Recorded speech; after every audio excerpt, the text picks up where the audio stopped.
everybody. My name is Jennifer Rich, and I'm here with my husband, David Rich. And we we want to tell you our story. We want to share our testimonies, and that's one of the reasons why we created this channel to share our testimony, let you know that God is currently working in our life, and we are new people, thanks to God. So, if I can start with my own testimony, and so I'll start whenever I was young as a kid. Um, my parents were young when they had me. My dad was 17. I believe my mom was 15 years old. And they both came from not that great families. Um, and so I was born, and I'm the oldest. And my parents were really young when they had me. They, just like many parents, we don't know what we're doing, and we just go with it. Um, And then my sister was born 11 months after, I'm sorry, yeah, 11 months after I was born. We're almost like twins. And so my mom became pregnant with my other sister, and my dad decided that he was going to leave my mom while she's pregnant and take me and my sister with him and raise us. And so he did the best that he could. He he helped us, and he taught us how to cook. He also gave us lots of chores to do. However, he did drink a lot, and he also did drugs, and he was holding down a full-time job. Also liked to party with his friends. Didn't want to give that up. There were many instances where we were left at home by ourselves when we were young, me and my sister, and we were scared, of course, but we had each other, thankfully. Um, and then as I was getting older, my dad would bring ladies around the house, and one new lady right after another new lady. And so we didn't have a stable mom or anything in our life. It was just my dad. And as we got older, he he married two more times after my mom, and had two more daughters. And so there were small children around, and I had to help raise those children. And I think that in me having to grow up really quickly and raise the kids, it took me away from my own childhood. So I became a parent really quickly, even though they weren't my kids. Then when my dad wasn't home, then I I actually had sex for the first time, and then I became pregnant, and I had my daughter. So I'm reliving what my dad did whenever he had me. So he was 17 years old when he had me, and then I was 16 when I got pregnant, 17 when I had my first daughter. And that was tough because I was still in high school, pregnant, sophomore in high school. Stuck it through despite all that was going on around me. And my dad would bring people home to the house while I was there and my daughter was there. And thankfully, nothing bad happened to us. And I believe God had a hand in my life even way, way, way, way back then, even though I didn't know God. Then then I had another child. I got married when I was pregnant, I got married. And then my husband at that time was in the military and he was gone a lot. But we had a second child, and so I had two kids when I was 20 years old, so really young parent. Um, my husband at the time, he was in the military, so gone quite frequently. So I felt like I was having to raise the two girls on my own. Um, After we were married for 6 years, and he was cheating on me at that time. So I grabbed my girls and then left. And I was a single mom since they've been toddlers. So years and years back and forth with the father at that point. And so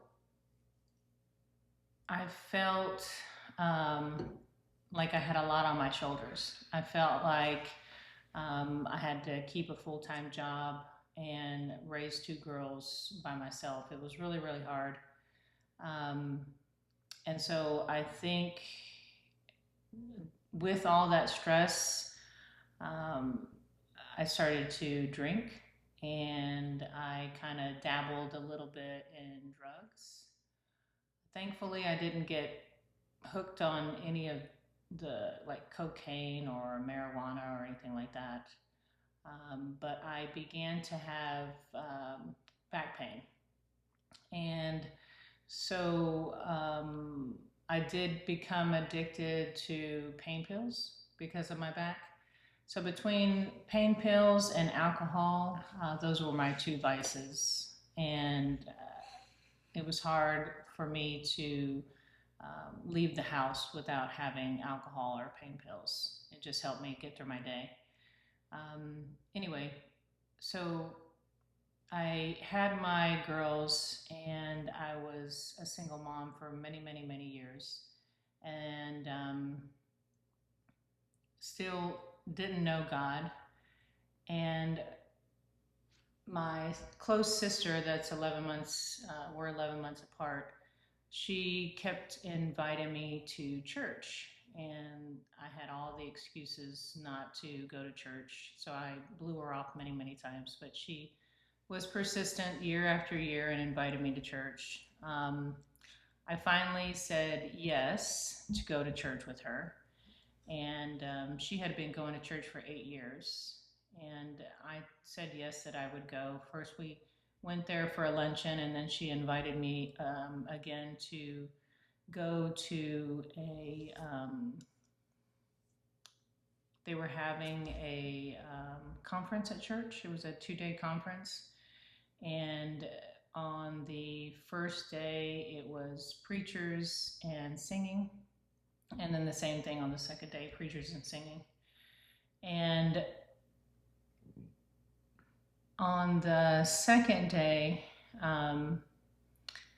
during the 2-day session, I wasn't singing whenever everybody else was standing up and singing.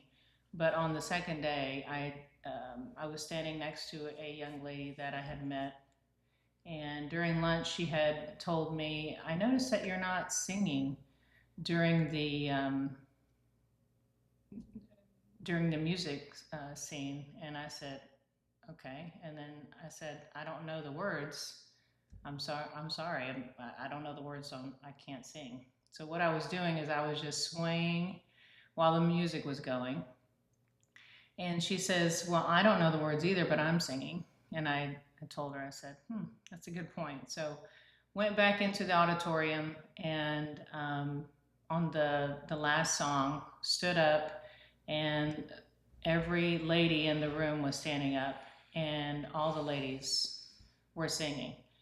So I decided that I would open my mouth and sing.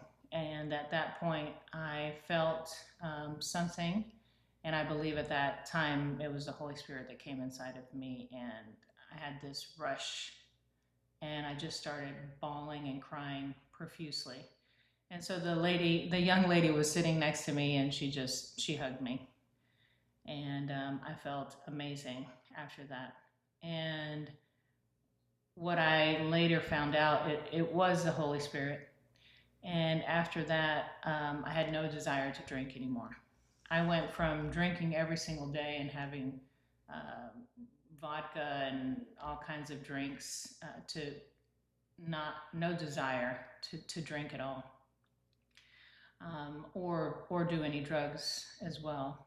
So then I started to slowly start to attend a church.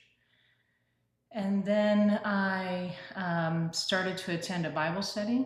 And in the Bible study, one of the main ladies had told me that we should start making time for God. And she said that you should start reading a little bit um, every single day so you can learn the Word and get closer and build a relationship with God. When she first said that, I was thinking to myself, oh, I have no time. I have a full-time job, um, and I have no time for this. But I slowly made time, and I started with 5 minutes a day, and then it turned into an hour a day, and then it became 2 hours a day. Um, I didn't like to read for many, many, many years, but as I got into the Bible, I wanted to read more and more and more, and I became hooked. And I believe that I just felt the relationship between me and God getting stronger. And He was actually speaking to me through the book. Um,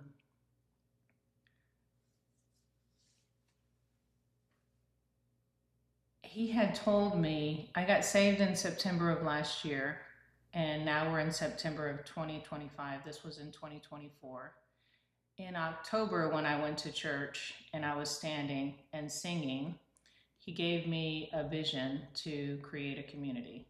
And so I didn't know what that meant. And slowly, um, he's sharing things on what to do and how to do it.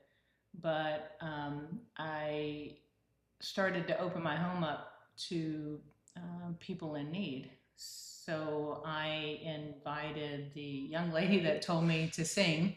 She came here with her two little kids, and beforehand it was just me living in this big house by myself with my dog and two cats. And so she came and she had her two kids, and then she was able to, I opened my home up so that I could bring people closer to God. And so she came and we built a relationship, and then she was able to get back on her feet, get close to God, and then I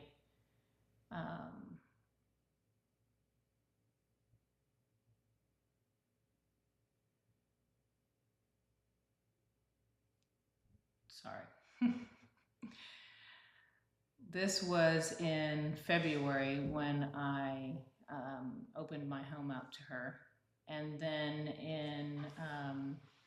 in March, I became connected to an elderly homeless shelter, and I met with the lady, and she had been looking for somebody to help her at the elderly homeless shelter. And so I was excited about the place and was looking to start doing volunteer opportunities there.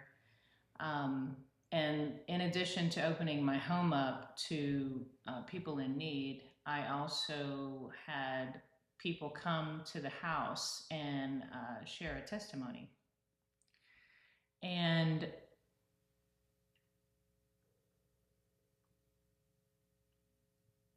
that's how I met David, my husband. Before I met my husband, David, who's now my husband, this was in March, I was invited to go to my aunt's house. And so I went to my aunt's house, and she was having a prophet come over to her house. And I was bringing my dad there. He had a car accident about 26 years ago. He had still been doing drugs and alcohol his whole life, and 26 years ago he got into a bad car accident, and so half of his body is paralyzed. He had to learn how to eat, walk, and speak. It took him a while, but nonetheless, I was going to bring my dad to my aunt's house to get saved. Um, and so me and my dad show up to my aunt's house, and as soon as I walk in, I sit my dad down, and then my eyes are drawn to the left side of the room, and little do I know, David is over there on the left side of the room, but I don't know who this gentleman is. I've never met him or seen him, and all I'm noticing are the tattoos that are on his hand. And I've never been with anybody that has tattoos, but I was drawn to him for whatever reason. And so during the whole time, I kept looking at him and looking at him and looking at him, and I didn't know why I was looking at him. And I didn't meet him because we got to the testimony too late, but everything was starting to come to an end, and I didn't get the chance to talk to him. But as I was leaving with my dad, I shook David's hand and I said, "I'm Jennifer," and he said, "I'm David," and that was it. The next day, I was having my uncle have a testimony at my home, and the next day. So Friday, I went to my aunt's house and saw David there. Didn't know who he was, but then Saturday, I was opening my house up to my uncle so he can share a testimony at my house. And so my aunt brings David to the house the next day. And I'm like, oh, wow, I really didn't know anything. There were a lot of people at the house. So my uncle shared his testimony. After my uncle was done with his testimony, David was sitting in a corner, and he was by himself. So I walked over and I started talking to David. He started telling me about his testimony. And once he was telling me about his testimony, I was like, oh, wow, everybody in this room needs to hear this very, very good testimony. So some of the people had already left, but I was able to grab the rest of the people that are there and tell them that you guys need to hear this testimony. This is really, really good. So everybody came back and they were listening to the testimony. After the testimony was done, me, David, and a couple of my aunts, we went outside praying over my dad, still trying to get him healed and saved. But nothing happened. But while I was in my backyard, David and I were outside in the backyard talking for hours. And he has the same desires that I've always had. Now, mind you, I don't want to fast forward too much. He's wanted to do all the things that I wanted to do and have done. So it's like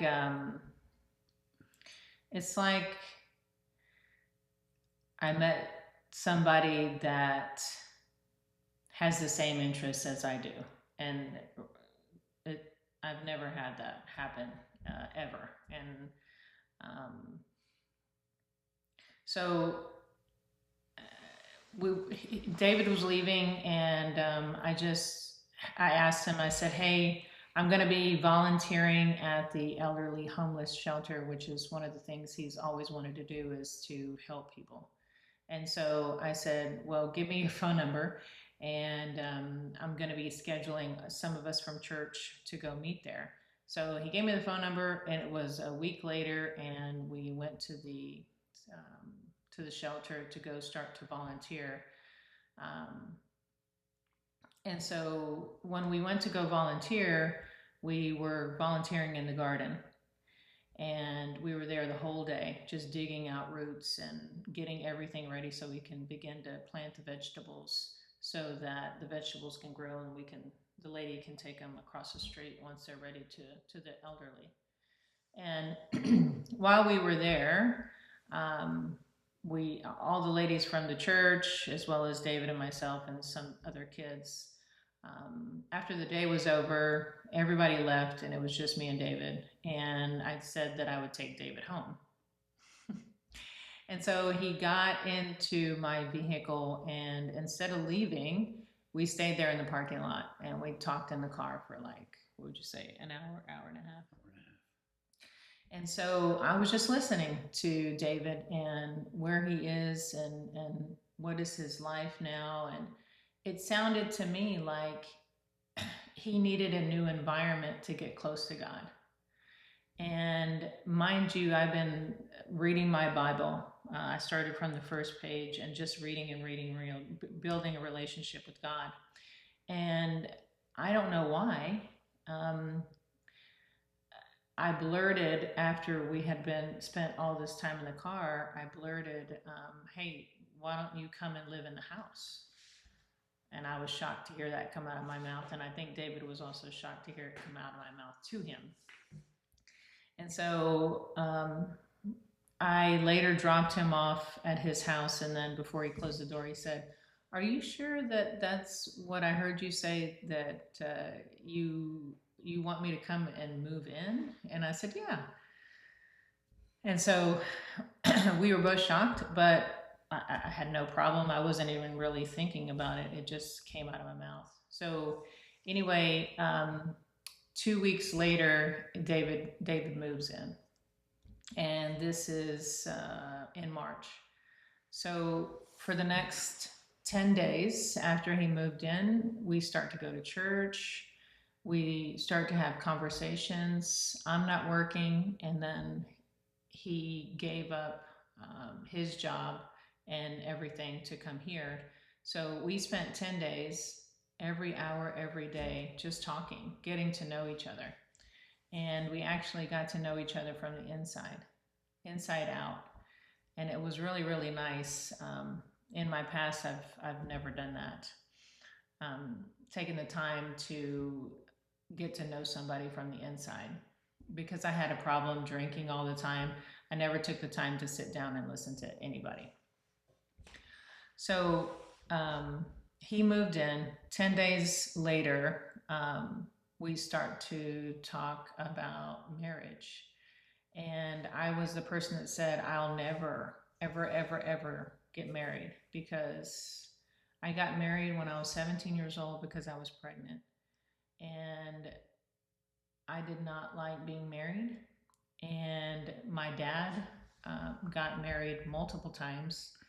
And my dad taught us to be independent. And so for my whole life, I was independent. I led everything. I managed everything. I ran my household. I raised my kids.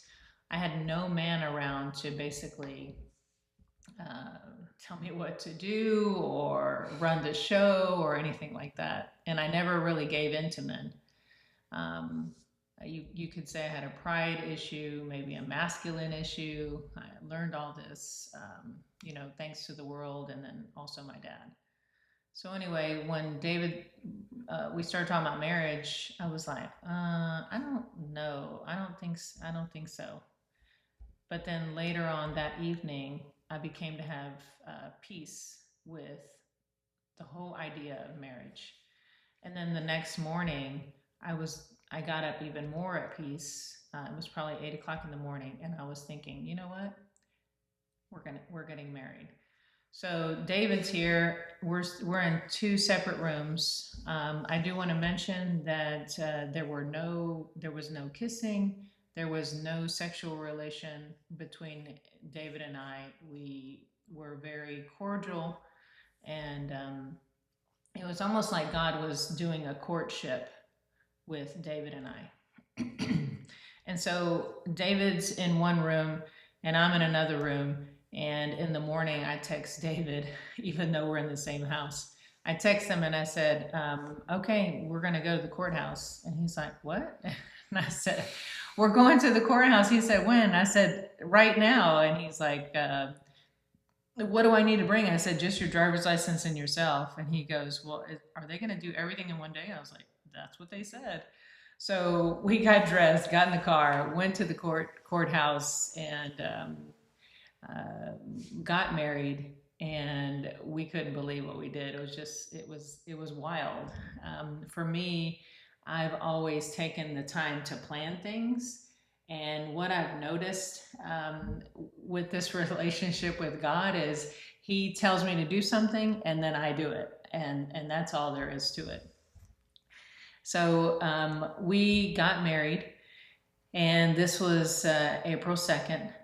We got married, and we're still volunteering at the elderly homeless shelter. And we spent every single day at the elderly homeless shelter, it seemed like, um, doing all the vegetables, pulling out all the weeds, watering them, and then taking all the vegetables across. And then we got to know all kinds of people at the elderly homeless shelter. Fantastic people, but it gave David and I an opportunity just to be together serving, and it was amazing. We still got to talk, and then we started to open up our home and bring people in, and just help in the community. And I have also been doing deliverance. I've never done that before. I helped do deliverance, I would say, on about 5 different people. And what I've learned is you don't have to go read all these books. You don't have to go follow anybody to learn all this stuff. The only thing that I did is I just read the Bible, and I believe that God showed me everything that I needed to learn.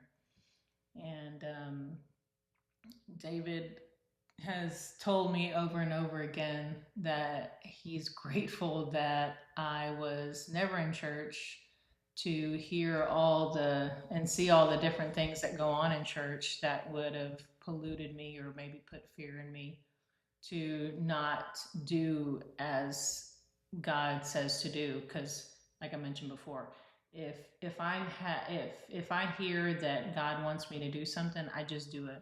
I don't question it. I don't second guess it, and I just act. And when I do something, God does something. So I just wanted to create this video to share that my life is completely different now that I have a relationship with God. I don't have any anger problems anymore, and I've had that my whole life. I had ugly thoughts in my mind every single day. I had ugly things to say about people every single day. And I just felt empty.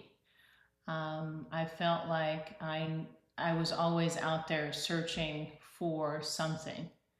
And it tended to get me into trouble. And I don't know, I felt lonely. And I would say the last 8 years, I was looking for something. I just didn't know what that was. And now I found out that it was God. And so now I feel the best that I've ever felt in my whole life. And now I'm married, and never thought I'd be married again. But when you wait for God and you wait for the person that He brings you, um, it's the best thing ever. So today I'm the happiest married person that I know, and I have so much peace and I have so much joy and happiness in my life. Um, and David, because he has so much knowledge about the Bible, then he can help me in addition to God on what things mean, and how to keep walking with God. And now I feel like we are a powerhouse couple, just doing God's work. So that's a little bit my story. Still missing all the tiniest of details, but I wanted to get that out to you and share the good news.